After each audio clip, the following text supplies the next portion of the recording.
இந்த நிலையில் நாவற்குழியின் அருகே ஜேகேபாயின் வீட்டின் அருகே செவ்வந்தி வருகை தந்துள்ளதை அயலவர்கள் அவதானித்துள்ளதாகவும் தகவல் வெளியாகியுள்ளது. குறித்த வீட்டின் அருகே உள்ள சிசிடிவி காணொலி காட்சிகளை புலனாய்வு அதிகாரிகள் எடுத்துச் சென்றுள்ளதாகவும் தகவல் கசிந்திருக்கிறது.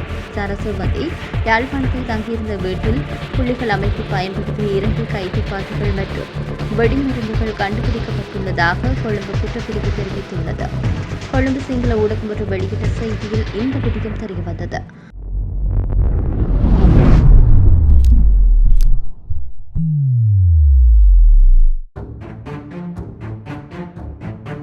சென்னைக்கு கிழக்கே சுமார் 480 கிலோமீட்டர் தூரத்தில் மொந்தா புயலின் மையம் தற்போது அமைந்துள்ளதாகவும் அது அக்டோபர் மாதம் 28ஆம் தேதி இன்று மாலை முதல் இரவுக்குள் கரையை தாக்கும் வாய்ப்புள்ளதாகவும் சென்னை வானிலை ஆய்வு மையம் அறிவித்துள்ளது.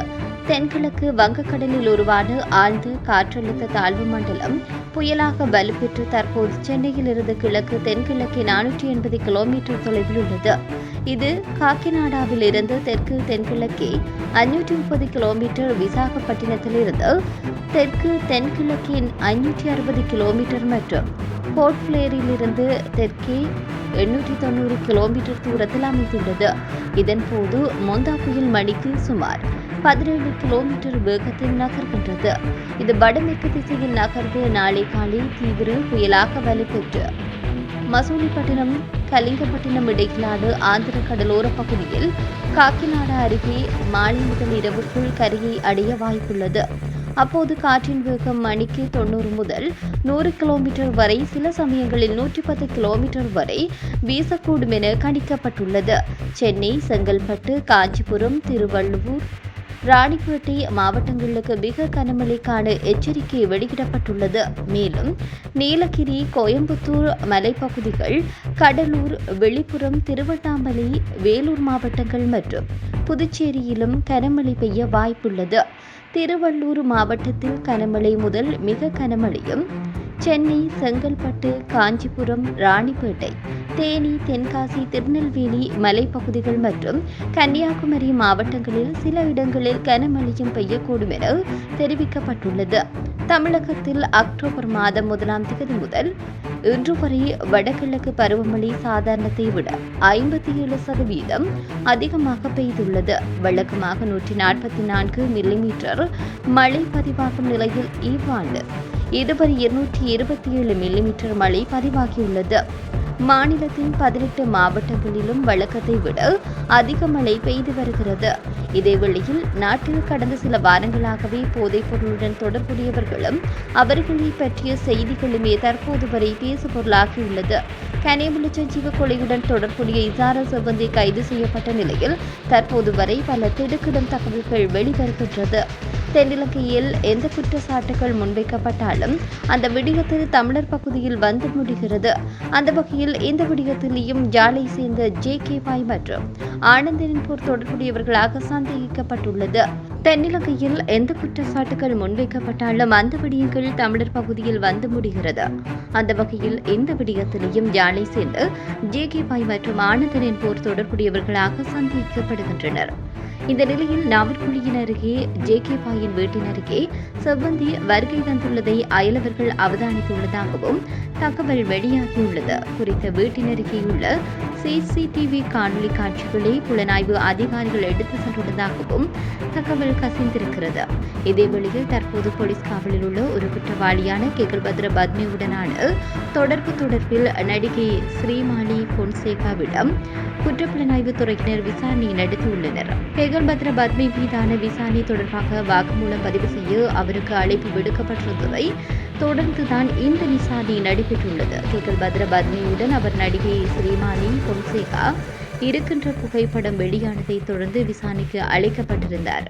மேலும் கேகல்பத்ர பத்மியுடன் தன்னை தொடர்படுத்தி கூறப்படும் கூற்றுக்களை நிராகரிப்பதாகவும் தெரிவித்தார்.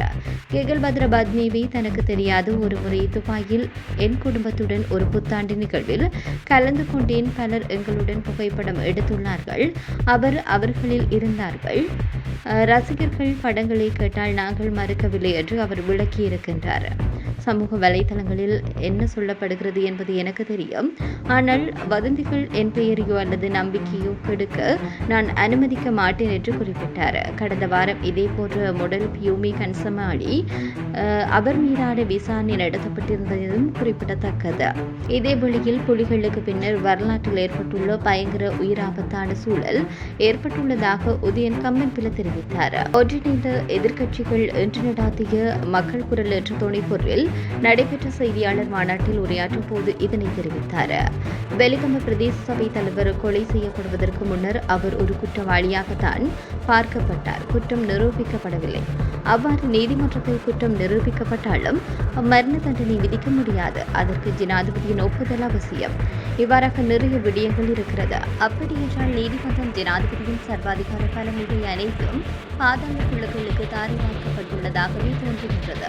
இன்றைய அரசாங்கம் மக்களின் வாழ்வதற்கான உரிமையை பறிப்பதாக உள்ளது.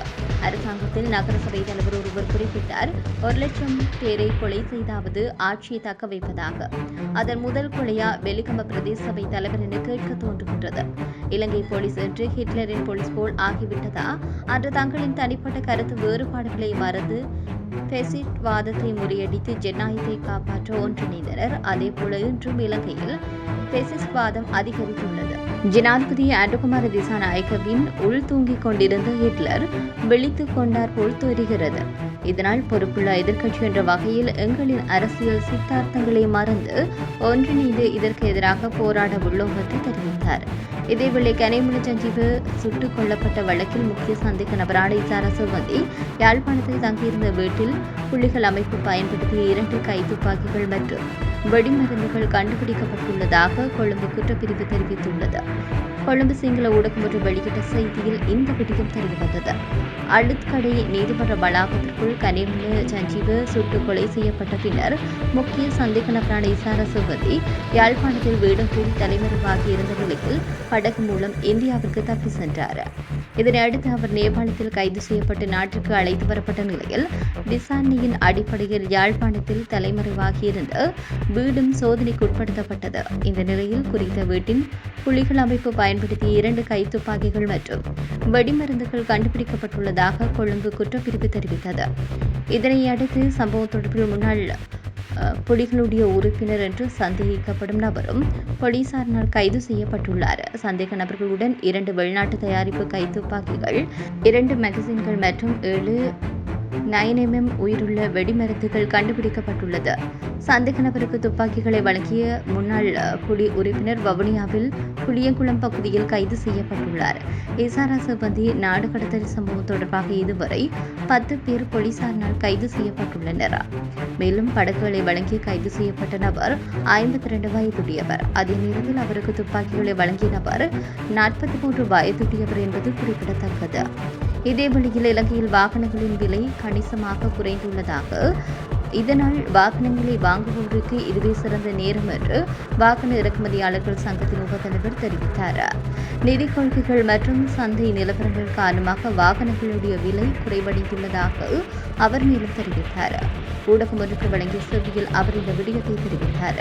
மேலும் அவர் தெரிவிக்கின்ற போது, வரி மாற்றங்கள் இல்லாவிட்டாலும் இலங்கையில் பதிவு செய்யப்பட்ட மற்றும் பதிவு செய்யப்படாத வாகனங்களின் விலைகள் வீழ்ச்சியடைந்துள்ளது. ஜப்பானிய ஏல சந்தைகளில் இலங்கைக்கு தேவையான வாகனங்கள் அதிக அளவில் நிரம்பல் செய்யப்படுவதனால் ஏல விலைகள் கணிசமாக குறைவடைந்துள்ளது. அத்துடன் உள்ளூர் இறக்குமதியாளர்களும் அதிக எண்ணிக்கையிலான வாகனங்களை கொண்டு வந்துள்ளதனால் சந்தையில் தேவைக்கு அதிகமாக வாகனங்களின் இருப்புகள் குவிந்துள்ளது. இதன் காரணமாக பொதுவாக ஒவ்வொரு வாகனத்தின் விலையும் 10 லட்சம் ரூபாய் முதல் 15 லட்சம் ரூபாய் வரை குறைவடைந்துள்ளது. குறிப்பாக இறக்குமதியாளர்கள் வங்கிக் கடன்களை அடைப்பதற்காகவும் இருப்புகளை குறைப்பதற்காகவும் சில நஷ்டத்தில் கூட வாகனங்களை விற்கின்றார்கள். எனவே இது வாகனங்கள் வாங்குவோர்களுக்கு சிறந்த நேரமாக உள்ளது. வரவிருக்கும் பாதேட்டில் பேருந்துகள் மற்றும் பாரவூர்திகளின் இறக்குமதி வரிகளை குறைக்க வேண்டும் எனவும் சங்கத்தினர் கோரிக்கை விடுத்திருந்தனர். மேலும் வாடிக்கையாளர்கள் பொறுப்புள்ள நிறுவனங்களிலிருந்து உத்தரவாதங்களுடன் வாகனங்களை வாங்க வேண்டும் என்று இறக்குமதியாளர்கள் சங்கத்தில் உள்ளவர்கள்